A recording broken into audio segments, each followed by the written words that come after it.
I'm over here at Integrity RV in Mesa, Arizona, and we're taking a look at this 2016 Georgetown XL. And of course, let's take a look at the roof. Now, I have done some of the repairs on the inside already, just so I could at least get the slide outs open. And let's get on the roof. Now, I don't expect this to be too bad. This thing is a 2016 and it's now 2022. But we'll go ahead and use the ladder like we always do. Make sure that the ladder's not loose at the top right there. This is going to be Dicor, and more importantly, I don't know if you guys see that stucco or pebble looking texture on it. That means this is a FRP roof, or a fiber reinforced plastic or fiber reinforced paneling, depending on your flavor. Very similar to the stuff you'll see on the walls in bathrooms in commercial buildings. Of course, like all, we'll start right back here. We'll take a look. Now, this is a fiberglass rear cap. It looks like when they taped it off the paint, they taped off a lot of the primer, so that's why it's gray right there. But that's fine. This is going to be a Dicor roof sealant. Might be a little bit cracked right there. Maybe we could touch up that a little bit, but yeah, I'll probably touch this up right there. So yeah, you might want to think about touching that up. Look on the side here. I don't see any problem with the sealant at the gutter on the radius, but if you guys might notice, we have some folds, some twisting, or some on that Ultra Sport, which of course is right there. It has a Phylon roof, and it has a little bit of twisting at the front and at the rear here. Like I said in that other video, it's because the molding, it's because that molding on the side is screwed down. The whole box will twist and warp a little bit driving down the road, and usually at the front and at the rear is where it happens the most. And because it's screwed down, it's going to start to pucker the roof radius right here, because that's its weak point, because it's not really secured down, it's just bent over and screwed down. Membrane roofs will do that too, but of course they're usually free floating right here and they can stretch. So that's usually why. Winnebago's the only one that's figured out not to have this twisting problem. Of course, Winnebago just tucks theirs in and has a little bit more problem than some cosmetic twisting. If I were to push on this pretty hard, I could break it, but overall, this is just a cosmetic issue. I'm not seeing much more than a little bit of surface cracking. Nothing I would be worried about at all. Now, that being said, I don't know if you can kind of see the glistening on here. We can see the fiberglass strands themselves coming through. That's indication that nobody's been washing or waxing this thing. There really does need to be washed and waxed, otherwise you'll get, I don't know if you can see how white my hands just got, especially right there. It will oxidize. So we do need to make sure we're cleaning and protecting the roof of these RVs. But enough of my rant, let's just go ahead and walk this molding right here. I don't see the molding coming loose.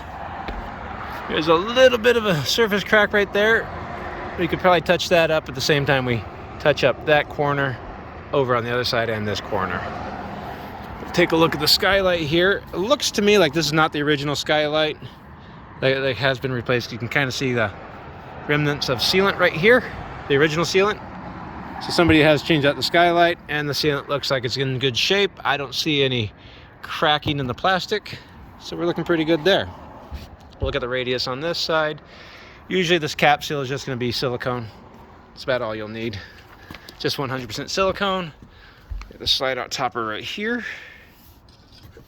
This is going to be a Dometic slide out topper. The fabric looks like it's in pretty good shape. Any cracking you see right here, that's mostly the paint cracking. So the industry gets away with a lot, don't they? Maybe not prepping paint to hold on to the primer very well.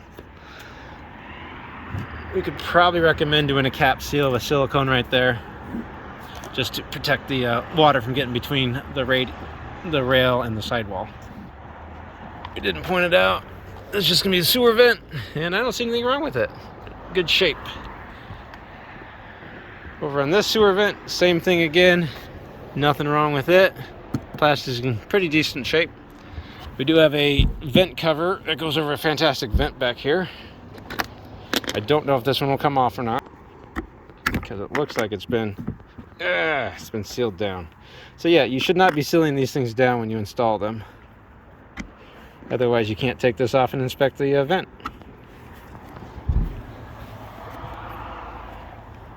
Yeah, this is way too much sealant here. But it's been a common problem here recently. Can't believe we've only got to the rear AC so far. These are supposed to be quick videos. Just lean on it, make sure it's not loose.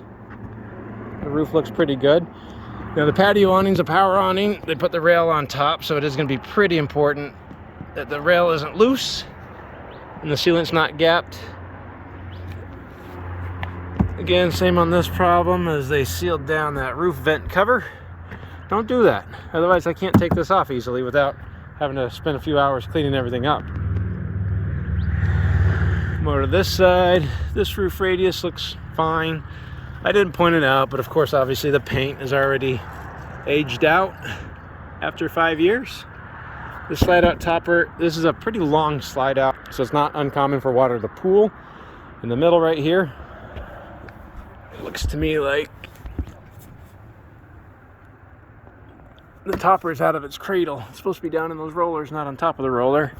So we might want to pop that down over.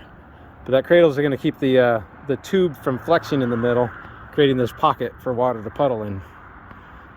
So you just can't win sometimes. The Forest River did a good thing and put a cradle in to keep the tube from doing that, and it popped out of the cradle, and it did that anyways.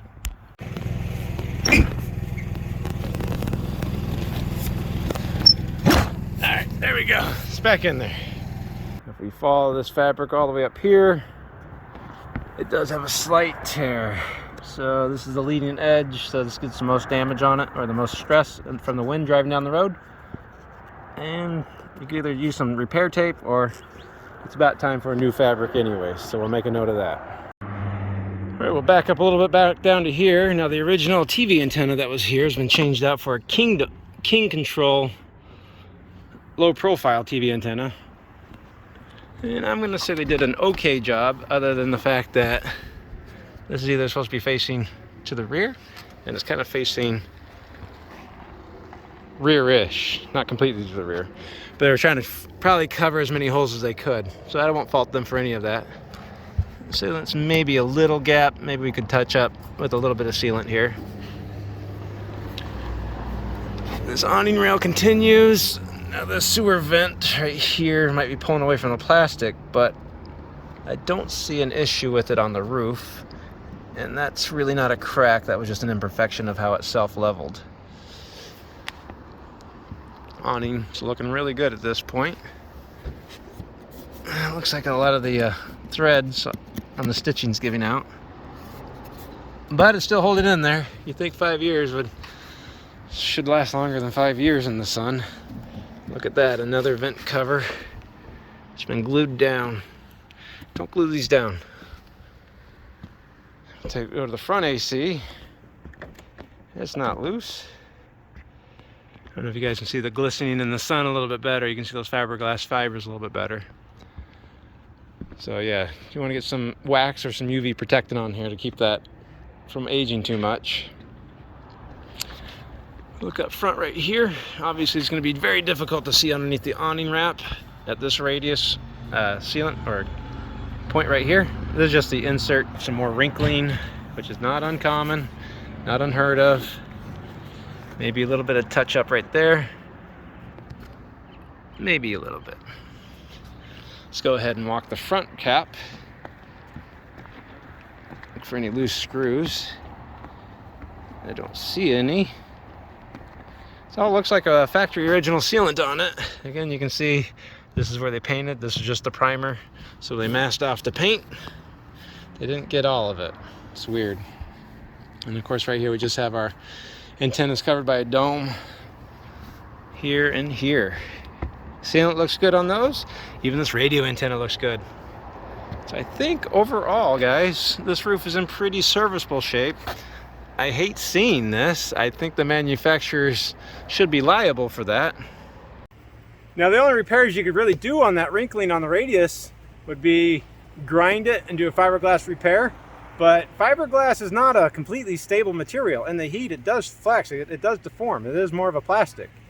And so the fiberglass repair might just wrinkle again or crack around where you've repaired it, because it's very difficult. This stuff's very thin.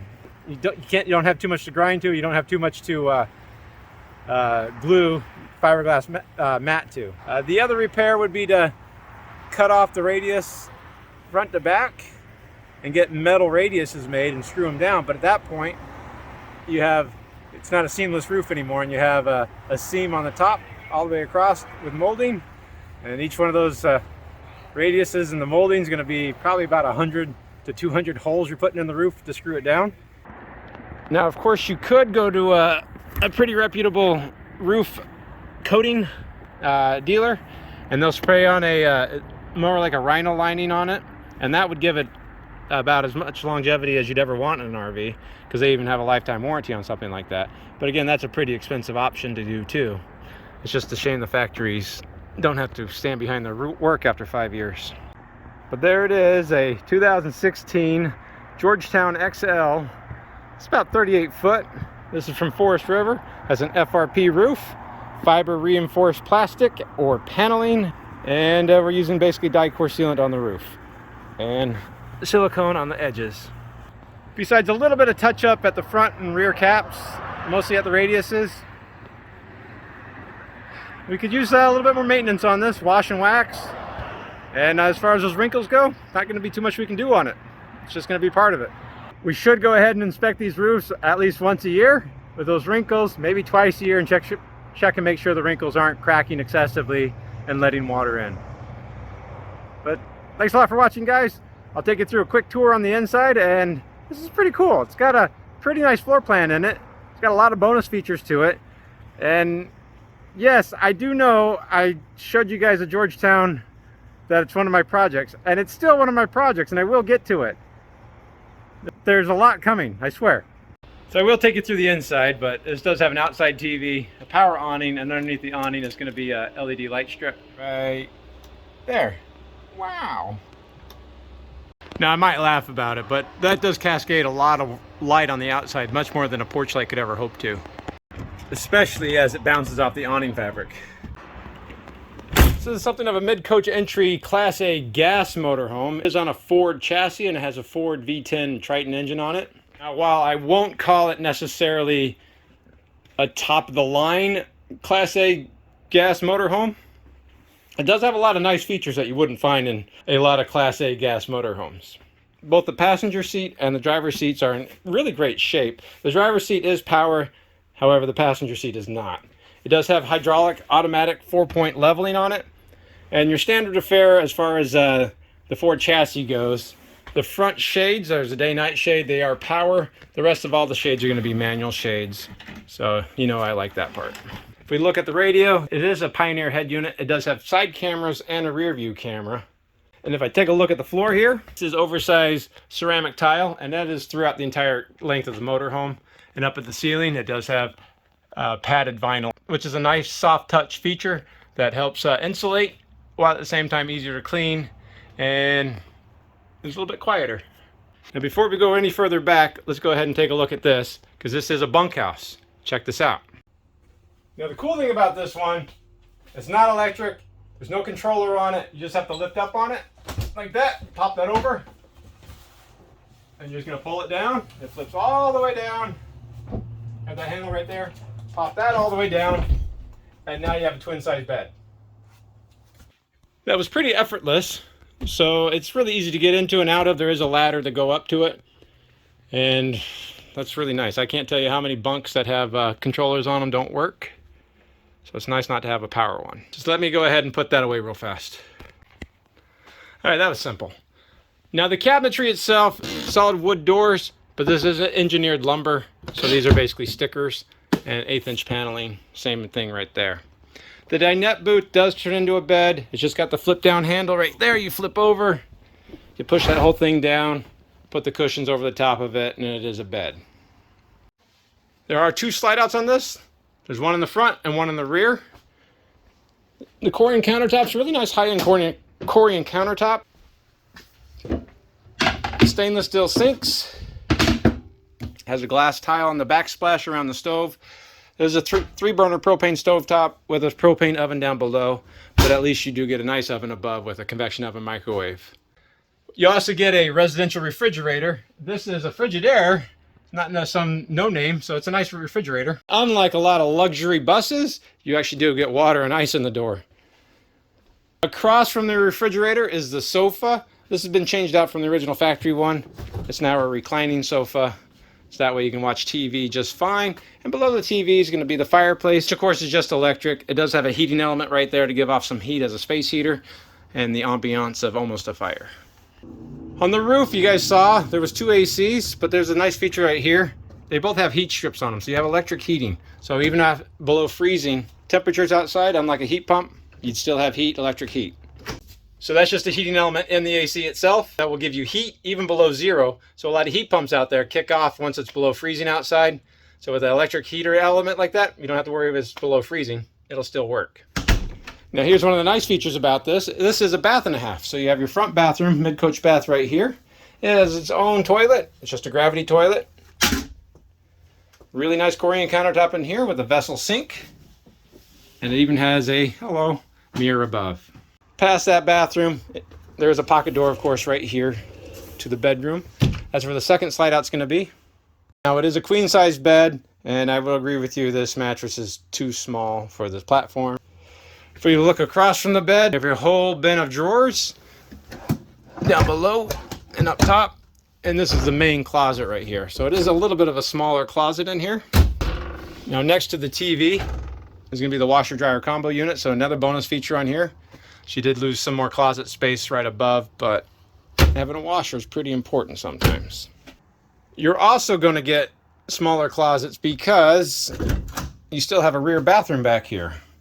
If you'll notice on this toilet, it's also a gravity toilet. So it's not a macerating toilet. So that means it has its own tank. So the bathrooms have their own sewer dumps. You actually have 2 black tanks and 2 gray tanks, if I remember correctly. Yeah, so you have a black and a gray tank here. But you do have a double vanity. So 2 vessel sinks. And they are pretty sharp looking. That's a pretty high-end feature that you would get. With a pop-down drain right in the middle. The shower is just a nice corner shower, hard-sided fiberglass with a seat right there. Maybe not be good to sit on because that'll be in your back, but be good for putting your foot on. And of course, you know we have to do it apparently. Have to climb inside. So there is about a 8-inch step up. Let's go ahead and step in. Again, I'm 6 foot. I do have to duck. If I don't duck, I will hit my head. But after that, yeah, there's quite a bit of room. Actually, quite a lot of room. Yeah, good 7 feet in here. I need a different shower head. Otherwise, I'm just washing my ear. But other than that, guys, I think it's a pretty nice motorhome. That's a 2016 Georgetown XL, bath and a half bunkhouse, Class A gas motorhome.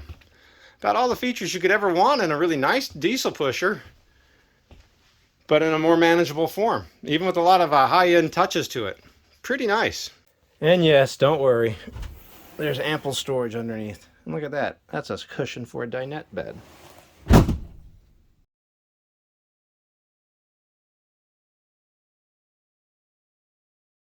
Get this thing ready, get the slides out open, get the slide out open. You'll see on the walls and bathrooms, the walls and bathrooms on commercial vehicle.